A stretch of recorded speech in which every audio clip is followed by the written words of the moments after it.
Welcome, everybody, to the Big Book Roundtable and the RICO 12 family of recovery resources targeted at people from all backgrounds, faiths, and places dealing with addictions of all varieties. RICO 12 is also a resource for the loved ones of addicts. We're just really grateful to be together here. David G., Nikki M., and myself, Justin B. I am a child of an all-powerful and all-loving God and a multidisciplinary addict living in miraculous recovery, and I'm blessed to be the moderator of this roundtable.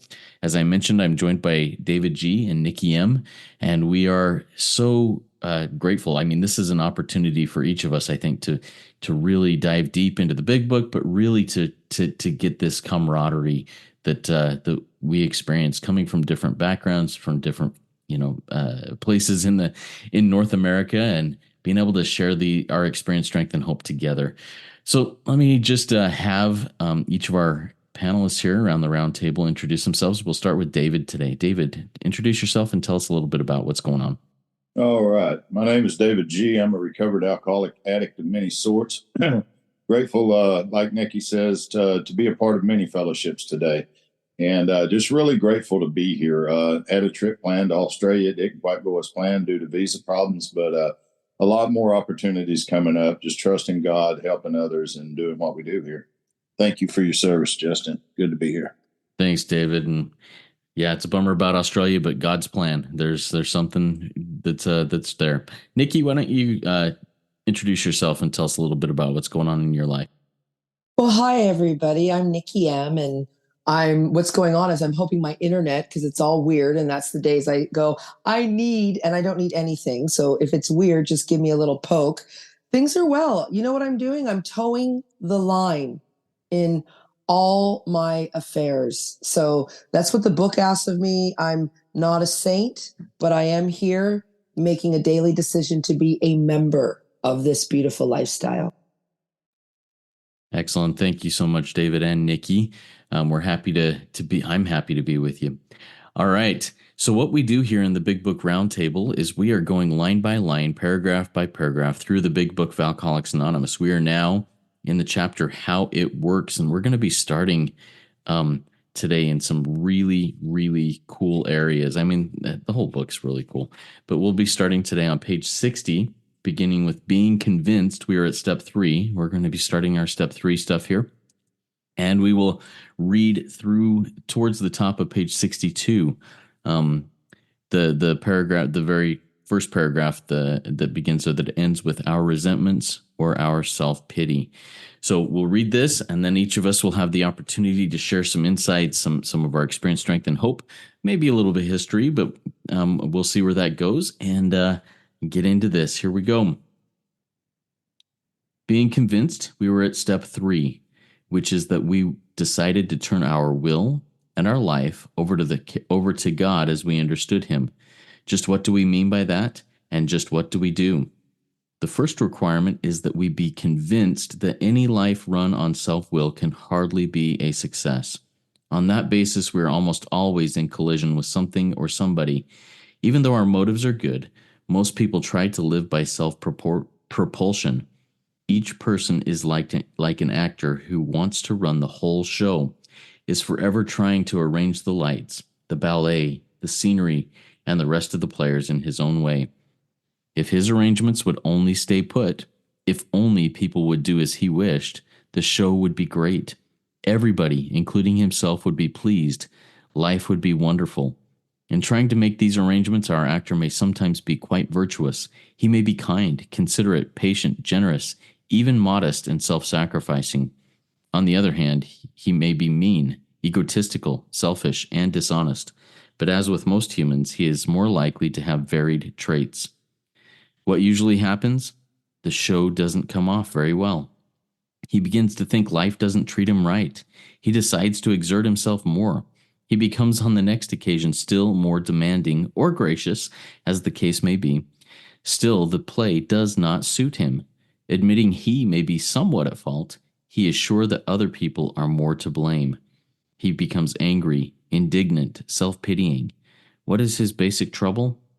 Is it not really a self-seeker, even when trying? Is he not really a self-seeker, even when trying to be kind? Is he not a victim of the delusion that he can wrest satisfaction and happiness out of this world? if he only manages well?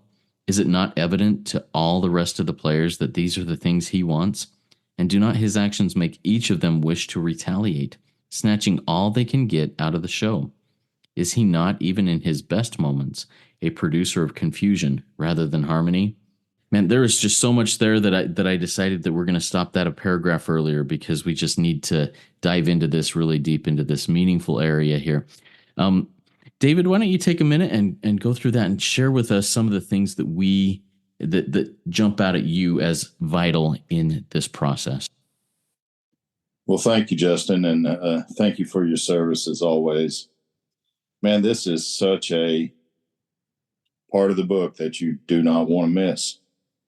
And we have been leading up to this from day one. In this study with people I sponsor, I just want to backtrack for just a moment to take a look at this illusion that lives within us. It's the addict that lives within us. And on the doctor's opinion, on page XXVIII, and if my Roman numerals are correct, that's 28.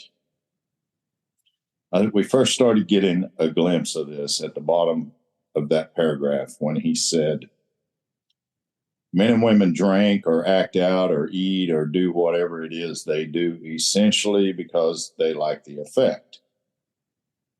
The sensation is so elusive. Now, at this point, I always thought that was still talking about the eating, the drinking. But no, he says the sensation, not the drugs, not the alcohol, not the lust, not the relationships. The sensation is so elusive that while we know it is injurious, they cannot after time differentiate the true from the false. And so that's what's going on inside of me prior to ever taking a drink. So this is talking about while we are sober. And here's this guy. Here's this. We are restless. And man, I could just go through hundreds of examples of that. Irritable and discontent. Now, this is while we're sober, unless we can again sense the ease and comfort. So, I won't spend a lot of time there, but here's where we really start to get a glimpse of what this is. Bill's story, he talked about it. Bill's story, he talked about it more on page 8, just before he had his first step experience. He talked about no words can tell of the loneliness and despair in that bitter morass of self-pity. Quicksand stretched all around me. Now, this is not from the alcohol, but this is because of that, which has driven him to that. And then there is a solution. We've seen it more. They told us at the bottom of page 24,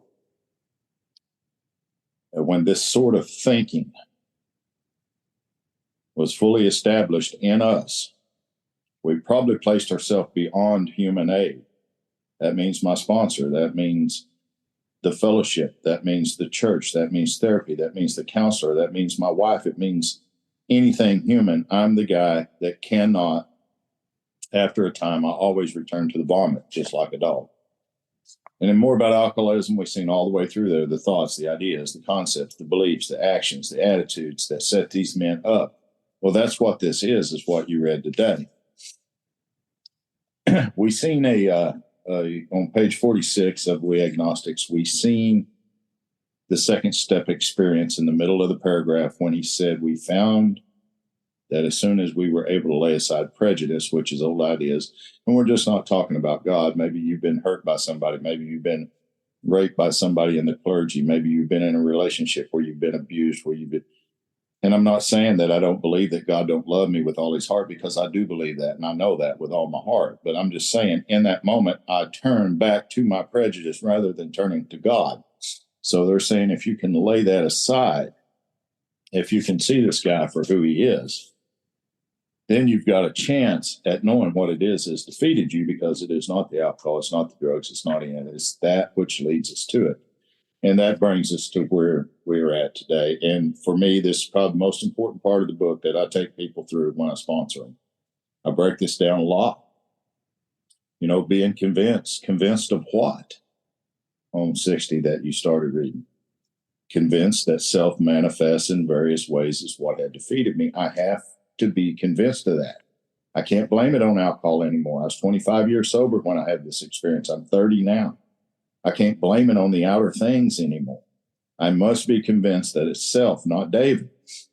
The insanity is this thing makes me believe that I'm it. Anytime I have ever read this book prior to 2019, I would always tell you, this is me, this is me, this is me. This is not me. I am not my thoughts. I'm not my actions. And don't get me wrong when I say that. What I'm saying is I'm accountable for every action that I've ever taken. But I'm damn sure not responsible for a system of thought that was built into me through trauma as a kid and has lived its life through me up until I become aware of it and had an awakening from it. It says that we decided to turn our will, that's our thinking, our life, that's our actions, over to the care of God. We're not giving anything to God. We're turning it over to the care of. What do we mean by it? What do we do? So the first requirement, we be convinced that any life run on small s, self-will, hardly be a success. On that basis, we're almost in collision with something or somebody. If you are listening to this meeting today and you have ever written a first column prayerfully in the 4-step inventory, right there, that sentence ought to show you that you've always been in collision with something or somebody, even though our motives are good. Most people try to live, and here we are again with that small s, self-propulsion. Faith without works is dead, but works without any faith is just self-propulsion. That's all it is. So each person is like an actor. You see, it doesn't say each person is the actor. I missed that. I kept saying, okay, I'm the actor. I'm the actor. Who wants to run the whole show? Well, my actions, of course they do, because I'm governed by a system of thought that wants this. At the top of the page, it says, if only his arrangements would stay put. I marked through that and put, I marked, or I had my up there, my arrangements. I got rid of that. No, those aren't my arrangements. They're his. I'm just living them out for him. See, self doesn't have arms and legs, so he uses mine. If only people would do as, keyword here, he wished. This isn't me. The show would be great. Everybody, including himself, would be pleased. Life would be wonderful. And trying to make these arrangements our actor. Now, that's a strange couple of words there. I always say, okay, I'm the actor, I'm the actor, I'm the actor. No, this is telling me that there's an actor built into me, and we're going to call him our actor because that's what he is. I'm the one acting the part, but he's the one directing the show. Trust me, he did it all the way through the book. Jim, Fred, the jaywalker. I mean, look at all the examples that we read back down through there. Look at the thoughts that came to them prior to them taking action and falling out drunk. He, capital H. I thought that's talking about me. He may be kind, considerate, patient, generous. You ever have them thoughts? Oh, I love you. Oh, I fucking hate you. I'll kill you. You know, I mean, it goes one way or the other, whichever way he decides to go that day. If I'm getting something, I'm going to be okay until that goes away, and then I'm going to need something more. On the other hand, he, not me, may be mean, egotistical, selfish, dishonest with most huge, you know. What usually happens, the show doesn't come off very well. It can't, because I'm acting the part and I can't live up to it. He begins to think life doesn't treat him right. He, not me, decides to try harder. More thoughts come at me, more thoughts. You ever see a flock of birds flying through the air? Look at those as your thoughts someday. Just reflect on that. He becomes on the next occasion more demanding. See, it keeps talking about this system of thought. He. And once I was able to separate from that and see that that was not me. Now, I'm the one doing these things. Don't get me wrong. I understand that. But I did not wake up in 2018 and think, today I'm going to tear my family apart. I'm going to hurt my group and split apart over 100 people who have went through this book and recovered and are living good lives. I'm going to jeopardize my career. I'm going to do everything I can just to destroy my whole damn life. I did not think that morning. But as the day went on, thoughts came to me, and I began to act on them. And the reality is every bit of that, every damn bit of it. So as you read through there, he's sure other people are more to blame. Of course he does. He becomes angry, indignant, self-pitying. What's his trouble? Is he not really a self-seeker even? But here's a very, very strange sentence. Is not he the victim of the delusion? One of the few times the book will talk about self being a victim. But even self is the victim of a delusion that he can wrest satisfaction. So as you get toward the bottom, he says, our actor is self-centered, egocentric. And I'm going to see in the next pages coming up that this is absolutely not who I am.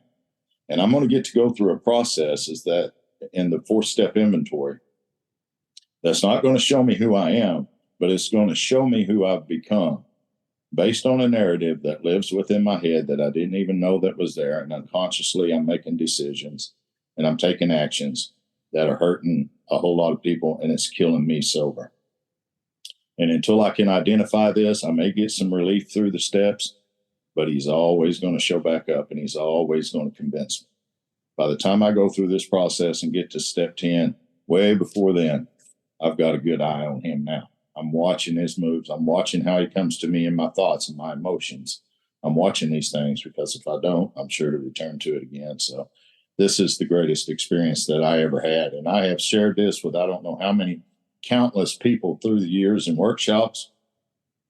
And to see an entire group of people and to see sponsees come alive and teach it to their sponsees. And now it's just like, this is the problem. Selfish, self-centeredness, that's the root of our trouble. Now that begins to make a hell of a lot more sense than it ever did before. So I could talk all day, but I'm not going to. I want to hear my sister, Nikki. Justin, thank you so much for your service. And I'm just really, really grateful to be here. Man, thank you, David. This is a whole new perspective. I mean, I've always said I am the actor. Everything, if only people would do as I wished. And this is a whole new perspective that I'm really excited to learn more about. But first, Nikki, why don't you take a few minutes and talk about some things that as we read through that jump out at you? Oh God, Justin, you're always in my head because me too. I was like, that's how I read it. And if anyone's listening and say, that's how I read it, you're not wrong because David does it different. Remember, our behavior patterns vary the way we're taught the book. We're here to sweep away our prejudice and have a new experience every day. So thank you, David, for that, because that is a new experience reading it that way. So how I've been taught and how I teach it, and we're all excited about this part of the book because this is every human I know. I love this part because people will say, I've been in AA for years and I just found out I'm a codependent. What? You didn't read your big book? Because this is all about codependency right here. This is the codependent. I'll never forget when I was in a codependent blackout, my sponsor opened this part and drilled it into me. So being convinced, and I love what David said, and he took us back to all of that. But I always just take my sponsees back to the previous sentence. Are you convinced of A, B, and C? Are you convinced that you can't manage your life, that no human power can relieve your alcoholism, and that God, this power, these spiritual principles can and will if you seek it, yes or no? Right? And then I love this, exactly what David, see, we are taught all the same. It's all the same way. Our will, my line out, my thinking, our life, my actions, right? As I understand it. See, as I understand it, everybody, stop comparing yourself as I understand it. This line right here is highlighted and starred in my book because when people come at me and they say things, remember, this is not just for sponsoring. This is a life instruction book. So the first requirement is that I, Nikki, we be convinced, that's 100% without a doubt, that any life. I can look at somebody and go, is their life run on self-will? Yeah, I can see that it is. It's not aligned with the spiritual principles of honesty, of, the fruits of the spirit, of kindness, of love, responsibility. So I can see their life will not be a success. Not only their life, that project they're working on, should I be involved with that person? Anything I do with that person will not be a success. So this is key. If you can look, we observe, we don't take other people's inventory. We just observe is what I have a million sponsors. David, Justin, you're one of them too. Is that any life, I can look at my son's life. He's 20 and go, this part of his life is not going to be a success. He's running it on self-will. So please know that. This is for any life, not just mine. Okay. And yeah, I'm always in collision with someone. These are my nice guy description and my bad guy. Each person, and above my actor, I have a liar living inside of me. See, I have a liar My church will call it the devil. Other places will call it an evil spirit, bad energy, whatever you want to call it, that wants to run the whole show. My line out, yes. See, that's what I do. My line out is I'm a control freak. Nikki's a control freak. I want to arrange you. I want you to say, do, and this is the codependence cry. If you'll only do, say, be how I need you to be, then my life will be okay. I call bullshit. That's just all bullshit. And David, took us to 61 and how you read it. The show would be great. My line out said, the arrangement would, if only people would stay put. My line out is never will. People will never say and do what I want. My government will never say and do what I want. My damn 4-pound dog, Toby, after 12 years, will not do what I want him to do, which is stop pissing everywhere. I don't know how I trained that guy. I didn't. I ignored him. He's another log. If I have a 4-pound pocket dog, my life will be great. He's part of the arrangement. He's part of my arrangement. And then I love this. If only people, the show would be great. Here it is, line out. This is a codependence dream world. If only the show would be great. That's a dream world for a codependent. And this is it. This is my nice guy, good guy list. Sometimes I'm kind, virtuous. Sometimes I'm a raging bitch. Because why? My blank space there says right here, Nikki is a master manipulator. I'm a retired stripper. I know how to manipulate real good. This is all before cell phones and computers. I'm old. I had to stand on a box. This is, whoa, I'm a master manipulator. I want those greenbacks in my pocket. Now, what usually happens? This show, this dream world, this fantasy world in my head never comes off. And here it is. What is my basic trouble? See, I am a self-seeker even when trying to be kind, right? I am always about self, even when I'm trying to be kind. I'm never being a sincere desire to be helpful. Isn't that what page 1819 says? That we're to be a sincere desire to be helpful, wanting nothing in return. I want something in return. I want you to validate me. I want you to tell me I'm pretty. I want you to love me. I want you to make me feel good. Because people are my drug of non-choice. Here it is. And I love this. The victim of the delusion, above there it says lie, that I can wrest satisfaction and happiness if only I manage well, if only I manipulate life, if only I am the alchemist arranging the entire world. Here it is, manage well. The right job, the right husband, the right kids, the right dog, the right house, the right neighbors, the right government, the right world, the right situation. Then my life will be okay. This is so sick. This is so sick. And guess what here? It says everybody, basically everybody, each of them. See, we are snatching out of this. We're all trying to run this show. We are all trying to run this show. And here it is. I forgot. I'm only here to serve. I'm only here to serve. So I hope that gives a little overview, because this is who I am when I am not connected to this power that is deep inside of me. That's the only place you're going to find it. Thanks, guys. Thanks, Nikki. Man, there's so much in here. So much in here. Yeah, as David mentioned, and as it's been inferred, we could spend days on just these couple of pages that we've got here. But I've got a couple of, diving deeper type questions. David, talk a little bit more about this concept. I mean, of what you have introduced to us today. Of it's not me that's the actor; he is the actor, the self. And I know we've talked about this before, but I just love hearing the clarification of this. Kind of dive a little bit deeper into that for us. Yeah, absolutely, Justin. When this was first presented to me in this way, I felt the same way that you guys do. That can't be true, because I'm conditioned to believe that I'm the one who have made all of these choices and that I'm the one who is responsible for them. But I use that prayer quite a bit. God, remove the veil so I may see what's really happening here and not be intoxicated by stories or fears. And the more I prayed that prayer and the more I read the book, it became very obvious to me that there's a system of thought within me that was created within me as a child. When I beat a man to death, the thought that happened to me or in me before I did that was, no one is ever going to do us this way again. And I could go on and on and on with examples, but it's the thoughts, it's the idea. We have read it all the way through this book. Keyword, keyword, keyword. You've heard me say that for months here. That is what this thing is. Now, when I get to here, it's going to introduce me to an idea that this thing is not me.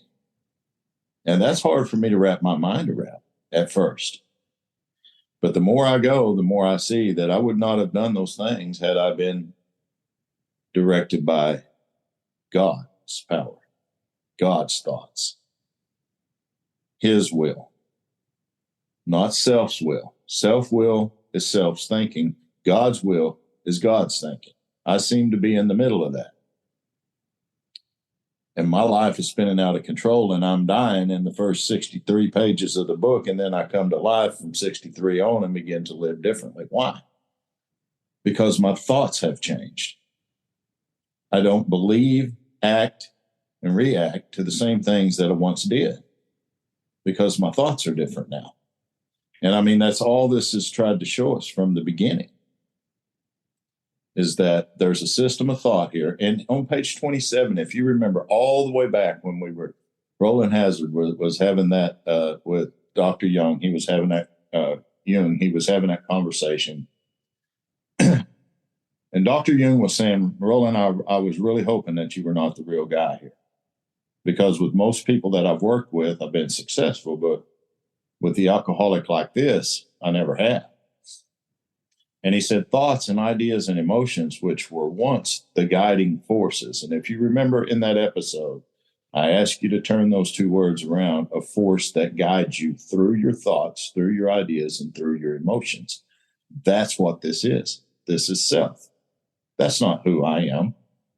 But it says that a new set of ideas and emotions and concepts are going to come in and begin to dominate.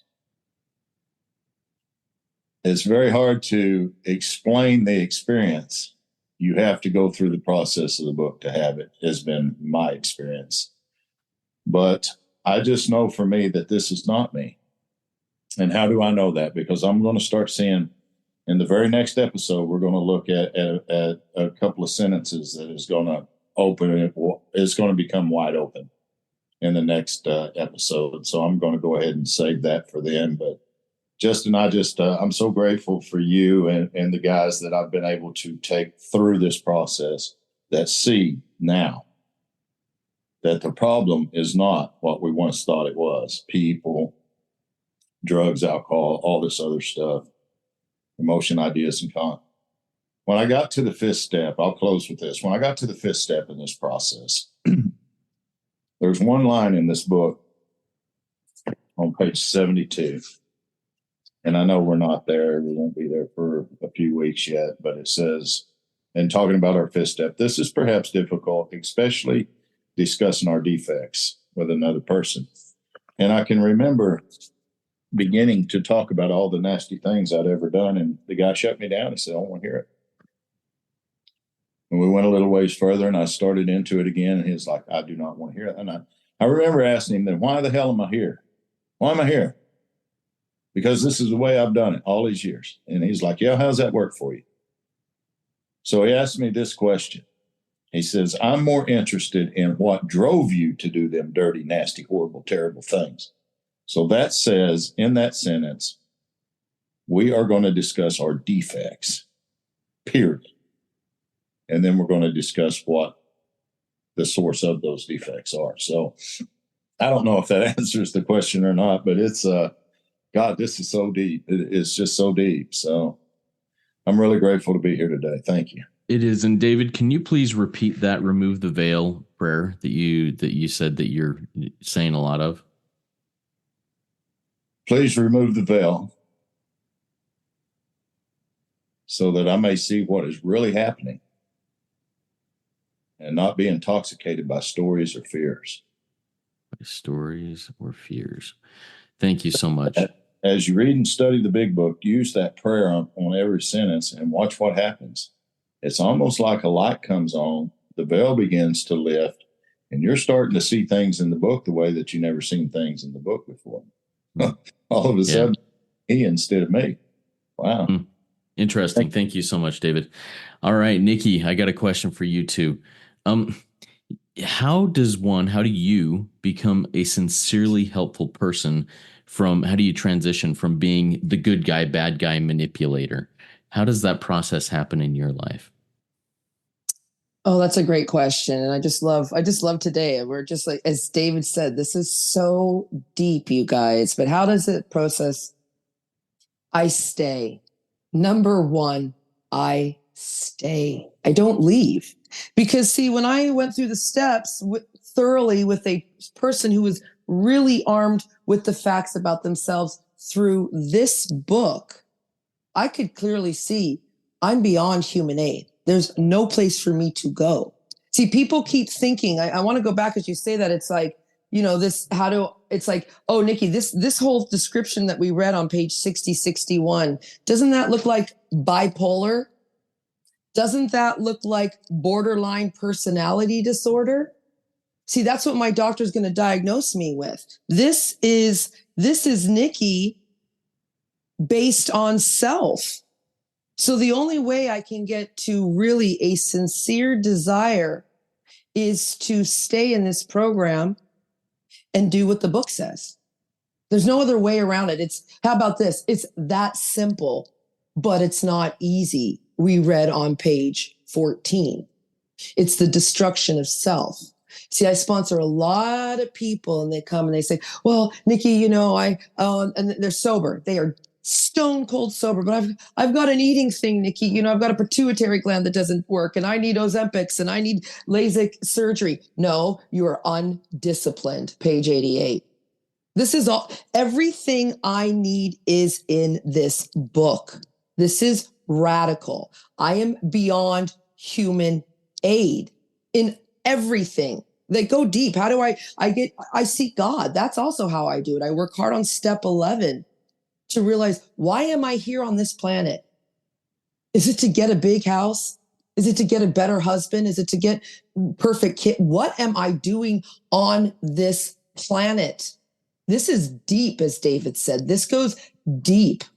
This is just, as my friend in program, I think she was on Rico 12 recently, Liza Love said, this is my meat suit. This is just a meat suit. I have to go into a spirit world. And if you're in the spirit world, you certainly know that none of this material stuff, none of these things matter. This is radical. We talked about it at the beginning of the book. I can't remember the page, the altruistic. It's in the dark, where they talk about these people who live an altruistic lifestyle.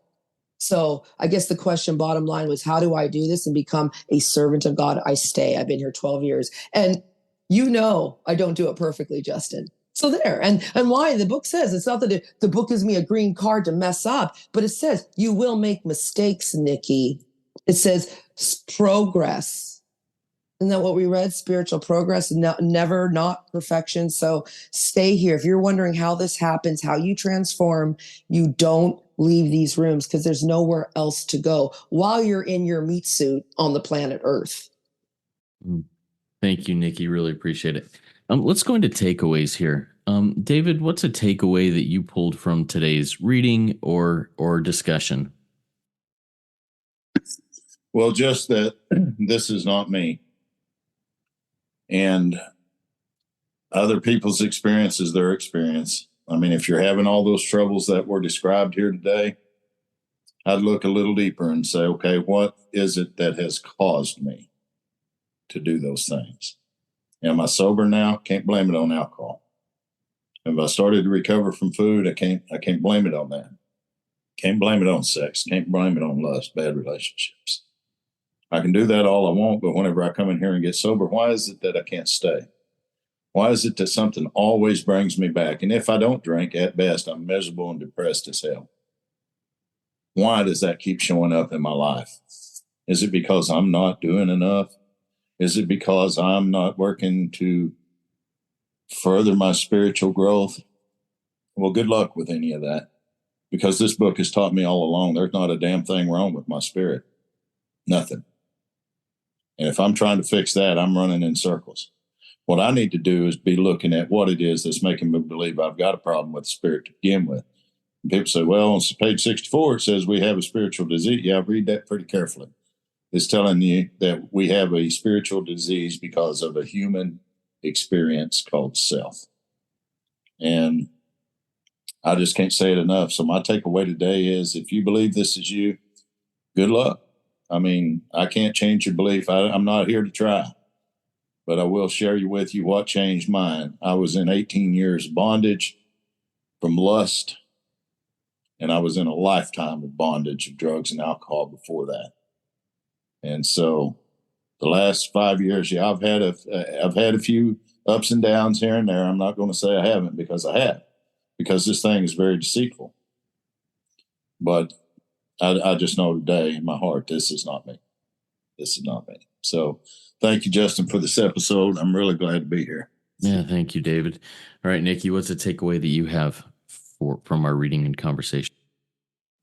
Well, this is programming.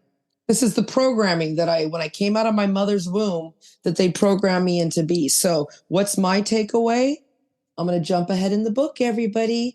It's page 117. We, at this roundtable, urge you to try our program. This program, as outlined in the blue book with the white pages and the black ink, because your programming that's on these pages that we read, this actor, this liar, this other personality, this thing in you, is not you. As David said, I'm love. I'm disciplined. I'm responsible. I'm caring. I'm patient. But I was programmed to believe something else. So we urge you to try this, our program. Love you guys. Thank you so much, Nikki. My takeaway is that remove the veil prayer. That's something that as David mentioned that the first time, it hit me hard, and I thought, I've got to write that down. I'm not aware that I've heard it before. But the remove the veil prayer, God, remove the veil so I can see what is really happening here and not be intoxicated by stories or fears. Stories and fears intoxicate me really quickly and really easily in ways that I'm not even aware of. I see it as I look back from a mess that I get in. I can say, okay, what happened here? Oh, stories and fears that I bought into. So that's my takeaway. Thank you so much, Nikki and David, for being here around this Big Book Roundtable and for sharing your experience, strength, and hope. We're in some deep stuff here, and we will continue in some deep stuff for a while. But over these next few pages, in the next couple of episodes, we'll keep diving in here and digging deeper. So everybody, keep coming back, dive deep with us, and see where the problem lies, and see where the lies are problems. Keep coming back. It works when I work it, so work it. You are worth it.